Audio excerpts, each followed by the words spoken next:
Hello, everyone. Welcome back to Fluent Harbor. Today, I have a very special story for you. It is a story about a young man named Oliver. Oliver lived in a small, windy village right by the big blue sea.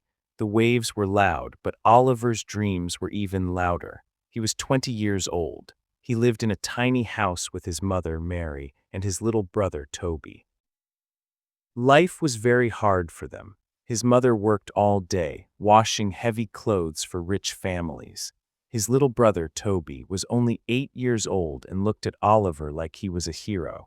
Oliver wanted to help his family. He wanted to change their lives forever. He wanted to build something wonderful. He dreamed of owning a beautiful cafe where people could eat warm bread and feel happy. One cold night, Oliver sat on a rock by the ocean. He looked up at the bright moon and felt very sad. He whispered to the wind, "How can I start? I have no money. I have nothing." His father, a wise old fisherman, walked up to him. He saw the sadness in Oliver's eyes. He sat down and said, "Oliver, listen to me. In this world, nothing is free. If you want a big dream, you must pay a big price. That price is hard work and time."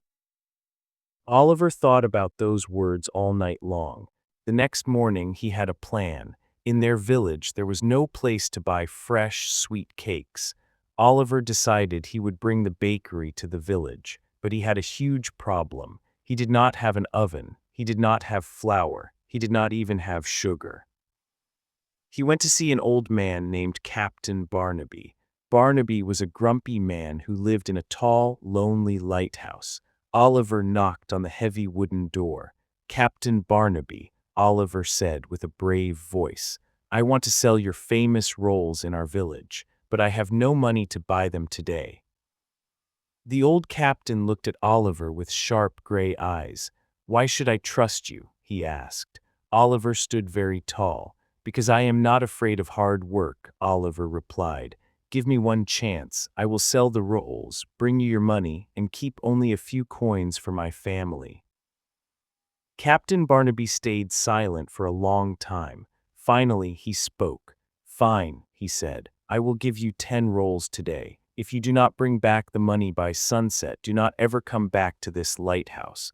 Oliver was so happy. He took the rolls and ran toward the village square. But he did not know that someone was watching him from the shadows, waiting for him to fail. Who is watching Oliver from the dark? Will he be able to sell all the rolls before the sun goes down? And what will happen if he fails to return to the lighthouse? Oliver stood in the middle of the village square.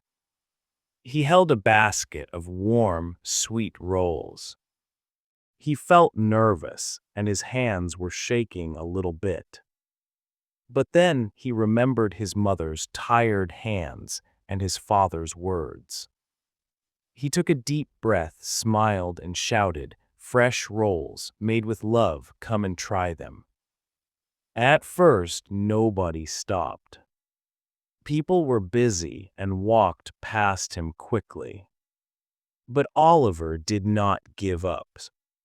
He knew the first step is always the hardest. He broke one roll into pieces and offered them to a lady.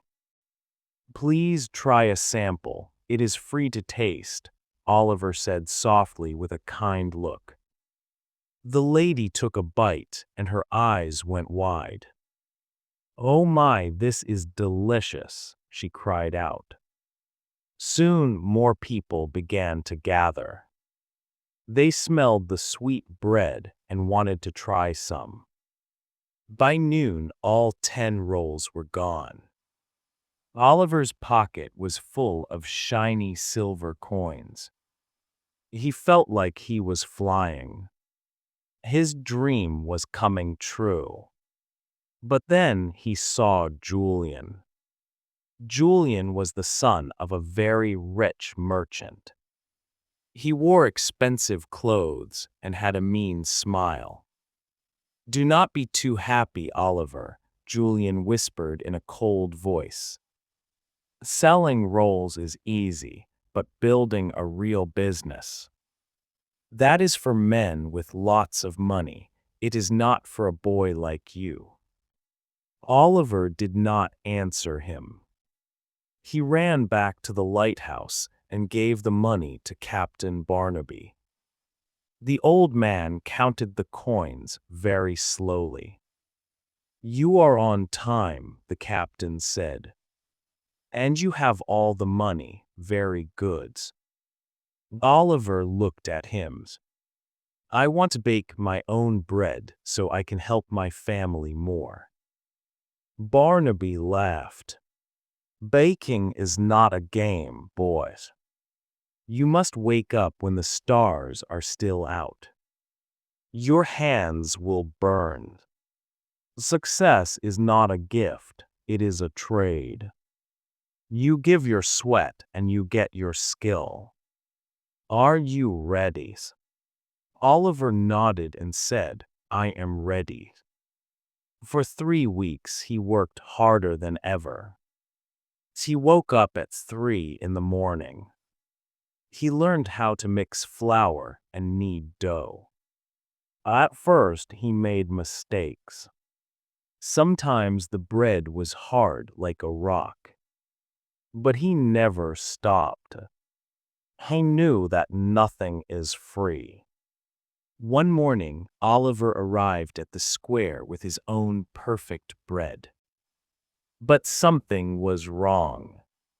A giant sign was in the square. It said "Grand Opening, the Big City Bakery, cheap bread for everyone." Oliver's heart sank. He saw Julian standing there, laughing. Will Oliver's small business survive? Can he win against a giant company?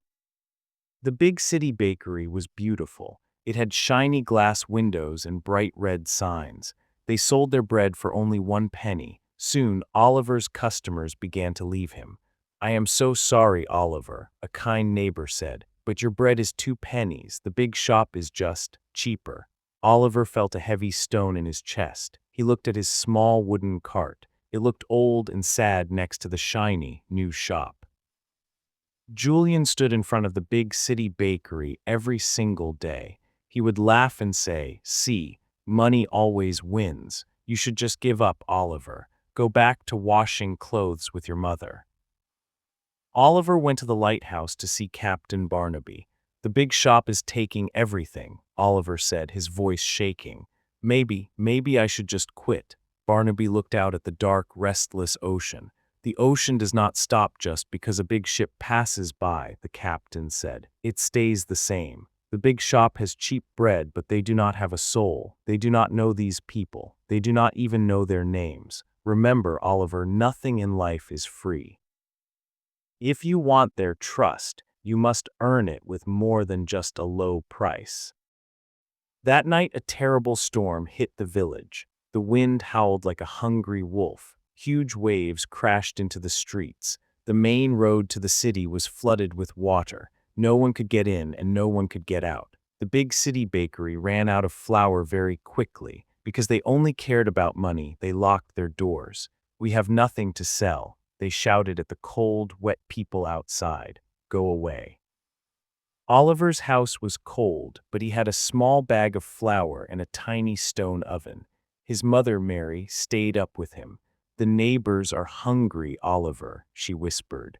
Oliver did not think about the money he had lost. He did not think about Julian's mean words. He thought about the children in the village who had no dinner. He started to bake. He worked all night long by the light of a single candle. His hands were tired and his eyes were heavy, but he did not stop. He made small, warm loaves of bread one by one. The next morning, the village was covered in a thick gray mist. The people were hungry and shivering in the cold.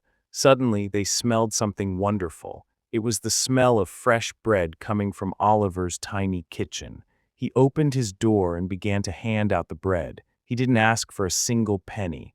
"Take it," he said. "In this village, we are all family."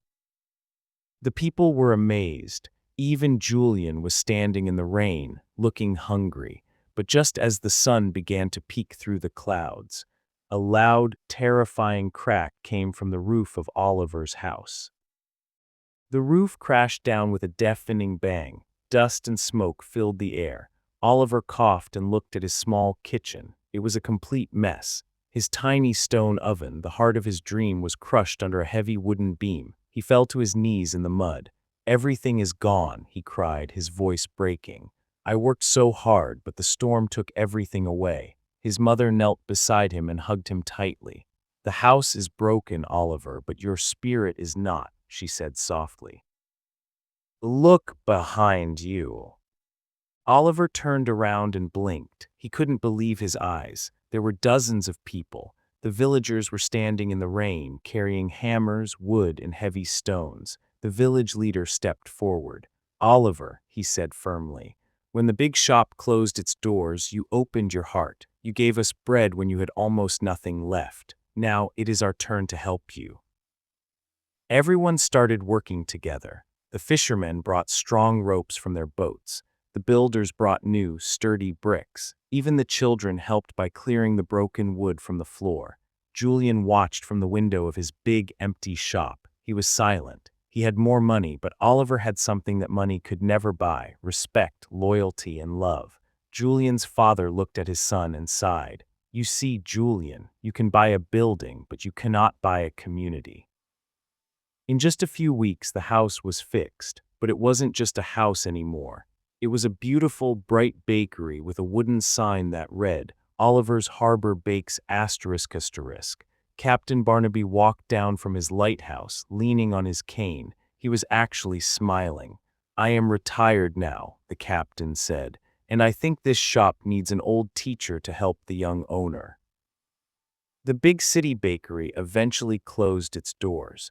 They simply could not compete with the warm, happy feeling of Oliver's shop. Oliver was now a successful man. He bought his mother a beautiful new dress and sent his brother, Toby, to a great school.